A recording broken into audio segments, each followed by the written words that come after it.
আগের যুগে দেখতাম যদি হাড় ভেঙে যেত তাহলে কিন্তু ঝাড়ফুঁক করে হাড় পর্যন্ত ভালো হতো।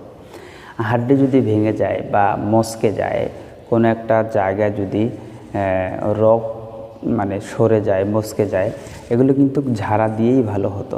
তো প্রিয় দর্শক শ্রোতা, হাড় ভাঙার একটি ইসলামিক মন্ত্র নিয়ে উপস্থিত হয়ে গেলাম আজকে আপনাদের মাঝে। তো আপনি যদি এটি শিখতে চাচ্ছেন বা কাউকে ঝাড়াটা দিতে যাচ্ছেন, অবশ্যই ভিডিওটি দেখলে আপনি উপকৃত হবেন।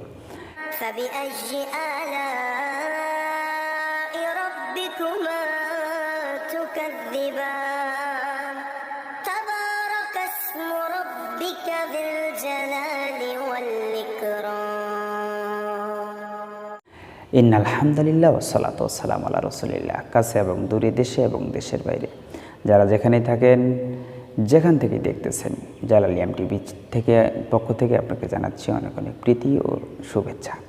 ইতিমধ্যে আপনি যদি একজন নতুন সদস্য হয়ে থাকেন, অবশ্যই চ্যানেলটিকে সাবস্ক্রাইব করবেন। নিত্য নতুন ভিডিও সকলের আগে পেতে অবশ্যই বেল আইকনে চাপ দিয়ে রাখবেন, কারণ প্রতিদিন আমরা এই ধরনের একটি করে ভিডিও নিয়ে আপনাদের মাঝে উপস্থিত হয়ে থাকি।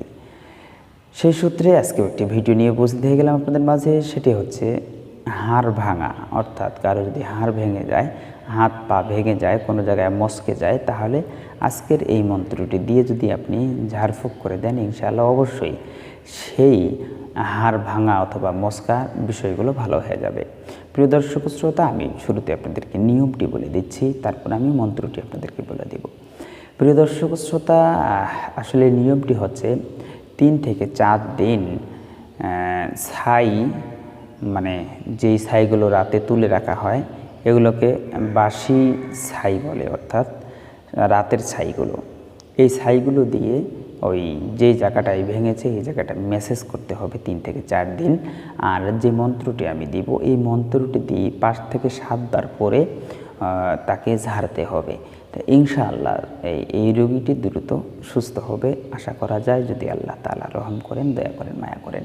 প্রিয় দর্শক শ্রোতা, মন্ত্রটি আমরা শুনব। মন্ত্রটি শুনে আসি।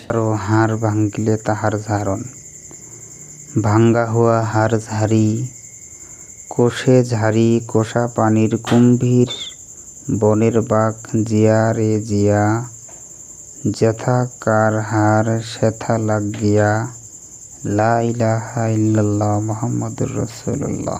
প্রিয় দর্শক শ্রোতা, আমাদের ভিডিওগুলি ভালো লাগলে অবশ্যই জালাল টিভির সাথে থাকবেন। যারা যেখানে থাকেন, সুস্থ থাকেন, সুন্দর থাকেন। দেখা হয়ে যাবে অন্য কোনো ভিডিওতে। আসসালামু আলাইকুম ওয়া রাহমাতুল্লাহি ওয়া বারাকাতুহু।